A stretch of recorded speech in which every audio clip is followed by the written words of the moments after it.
السلام علیکم ورحمۃ اللہ وبرکاتہ۔ سورہ البقرہ آیت نمبر 21۔ اعوذ باللہ من الشیطان الرجیم۔ یا ایہا الناس اعبدوا ربکم الذی خلقکم، اے لوگو عبادت کرو اپنے اس رب کی جس نے پیدا کیا ہے تمہیں، والذین من قبلکم، اور ان لوگوں کو جو تم سے پہلے تھے، لعلکم تتقون، تاکہ تم بچ جاؤ اللہ کے عذاب سے، اللہ کی پکڑ سے۔ اس سے پہلے ابھی تک تمہیدی باتیں تھیں، جس طرح کسی بھی کتاب کا مقدمہ ہوتا ہے، آئندہ آنے والی کتاب کے مضمون کو بیان کرنے سے پہلے کچھ بنیادی باتیں ہوتی ہیں۔ تو ابھی تک وہ بنیادی باتیں تھیں کہ اللہ تعالیٰ کی وحی کو ماننے یا نہ ماننے کے اعتبار سے لوگوں کی عام طور پر تین قسمیں ہوتی ہیں۔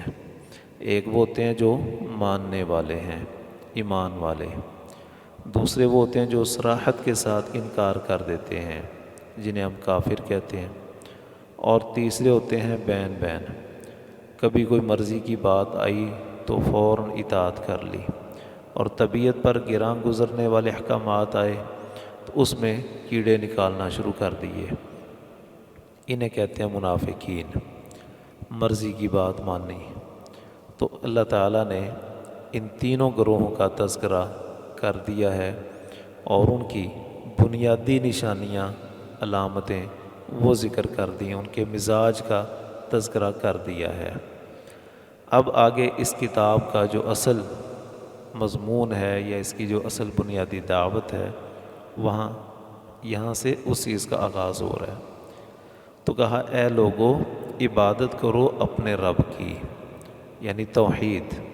ہر نبی کی دعوت کا آغاز توحید سے ہے، اور ہر نبی کی بعثت کا بنیادی مقصد بھی توحید ہی رہا ہے۔ بھیجا ہی توحید کے لیے کیا، ہر نبی کی دعوت اسی لیے تھی، اور اسی بنیاد پر جنگیں ہوئیں، اسی بنیاد پر لوگوں کی تقسیم ہوئی، اسی بنیاد پر آپس میں جھگڑے اور اختلافات ہوتے رہے۔ تو توحید کی بات کرنا یہ اختلاف کو بھڑکانا نہیں ہے، یہ اختلاف کو ختم کرنے والی بات ہے۔ بعض لوگ کہتے ہیں جی توحید کی بات نہ کریں، اس سے لوگ بدک جائیں گے، یہ ہو جائے گا، وہ ہو جائے گا۔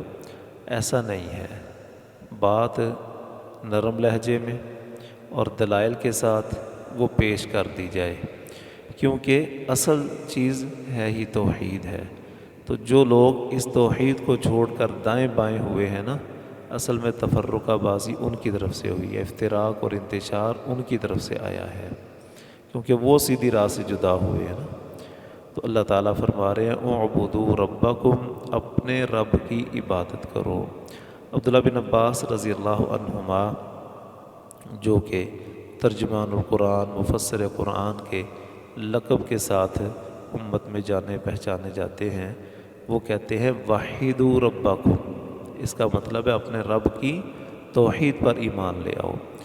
وہ چلتا ہے، یہ کچھ لوگ ایسے ہیں جو بغیر کسی استاد کے خود ہی پڑھا اور خود ہی دعوت دینے بیٹھ گئے، اور نام رکھ لیے بڑے پڑھے لکھے اور سلجھے ہوئے، انگریزی میں نام رکھ لیے۔ یہ کون ہے جی؟ یہ موٹیویشنل اسپیکر ہے۔ ایک ہے ساحل ادیم، اس کا ایک کلپ دیکھا، کہتا ہے بھائی قرآن تو لوگوں نے جمع کیا، صحابہ کرام نے جمع کیا، لیکن کبھی آپ نے سنا کسی صحابی نے تفسیر لکھی ہو؟ کسی کی تفسیر نہیں ملتی۔ اس کا مطلب ہے تفسیر کی ضرورت ہی کوئی نہیں، یہ خام خام ایک نیا لوگوں نے ہمارے ہاں جو ہے نا کام شروع کیا ہوا ہے۔ بظاہر اس نے وہ چونکہ سامنے وہی بیٹھے ہوتے ہیں نا جن بیچاروں کو خود پتہ کوئی نہیں ہوتا، تو وہ بھی بڑے جناب کیا بات ہے، کیا عجیب عظیم نقطہ بیان کر دیا ہے، واقعی کسی صحابی کی تفسیر ہم نے کبھی نہیں دیکھی۔ بھئی آپ نے پڑھا ہو تو آپ کو پتہ ہو کہ صحابہ کرام کی تفسیریں موجود ہیں۔ اس وقت یہ پریس نہیں ہوتے تھے کہ جناب ہزاروں اور لاکھوں کی تعداد میں کتابیں چھپ جائیں اور وہ تقسیم ہو جائیں اور آپ تک پہنچ جائیں اور پتہ چلے جناب یہ 1400 سال پہلے کی پرنٹنگ ہے۔ وہاں تو لوگوں کے پاس کاغذ نہیں ہوتا تھا، وہ ہڈیوں پر اور پتھروں پر اور گتوں پر اور چمڑے پر، اور جس کے پاس جو آیا اس پر اس نے لکھ لیا۔ تو ان کی تفسیریں سینہ بسینہ ان کے شاگردوں کے ذریعے آگے منتقل ہوئیں۔ پھر جب لکھنے لکھانے کے وسائل میسر آ گئے آسانی کے ساتھ، تو لوگوں نے وہی چیزیں کاغذوں میں منتقل بھی کر دیں۔ تو پوری سندوں کے ساتھ باقاعدہ ان کے اقوال، ان کی توضیحات، ان کی تفسیرات وہ موجود ہیں۔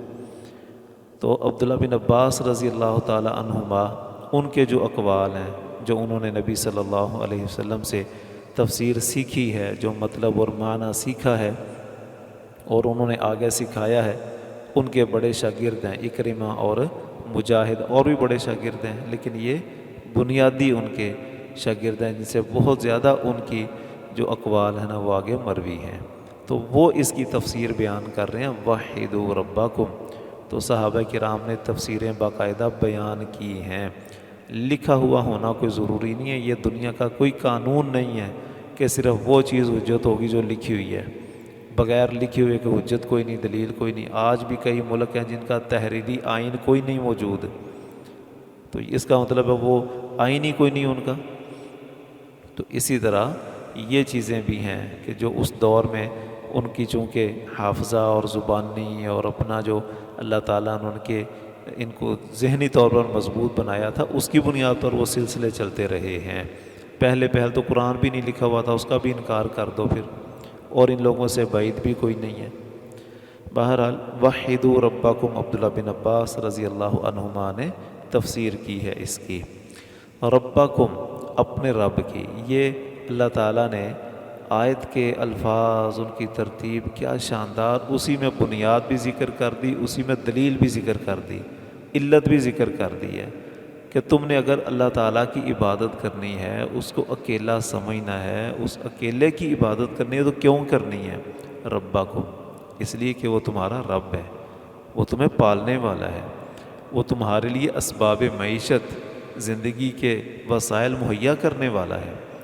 اس کا صاف مطلب یہ ہوا کہ اللہ تعالیٰ کے علاوہ کوئی اور زندگی کے اسباب مہیا کرنے والا نہیں ہے۔ الذی خلقکم، ایک تو ہے نا وہ تمہیں پیدا کرنے کے بعد اس نے زندگی کو، اس زمین کو تمہارے لیے ہموار بنا دیا، سازگار بنا دیا، یہاں پر ایسے موسم بنا دیے جو تمہاری طبیعت کے عین موافق ہیں، وگرنہ سیارے اور بھی ہیں لیکن وہاں پر زندگی کا وجود ممکن نہیں ہے۔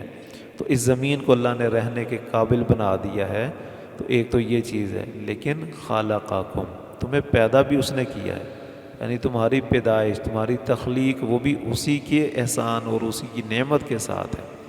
تو زندگی دینے والا بھی اللہ ہے، پیدا کرنے والا بھی اللہ ہے۔ اللہ تعالیٰ کے علاوہ نہ کوئی پیدا کر سکتا ہے اور نہ ہی کوئی زندگی کے اسباب فراہم کر سکتا ہے۔ لوگوں نے بڑے بنائے ہوئے ہیں، کسی کی طرف کسی چیز کی نسبت کر دیں گے، کسی کی نسبت کسی چیز کی طرف کر دیں گے، فلاں یہ دیتا ہے، فلاں وہ دیتا ہے، سب جھوٹ ہے۔ اللہ تعالیٰ نے قرآن مجید میں بارہا اس بات کو بنیاد بنایا ہے کہ بتاؤ تمہیں پیدا کس نے کیا ہے، تمہیں زندگی کے اسباب، رزق کون دینے والا ہے۔ اگر اللہ کے علاوہ کوئی اور دینے والا ہوتا تو اللہ تعالیٰ کبھی بھی یہ سوال نہ کرتے۔ والذین من قبلکم، اور صرف تمہیں ہی نہیں، تمہارے باپ دادا، کیونکہ باپ دادا تھے تو آج تمہارا وجود ہے، اگر تمہارے باپ دادا ہی نہ ہوتے تو آج تمہارا وجود بھی یہاں نہ ہوتا۔ تو پوری سلسلہ، تمہارا جو سلسلہ نسب ہے، یہ بھی اللہ تعالیٰ کا احسان ہے نا۔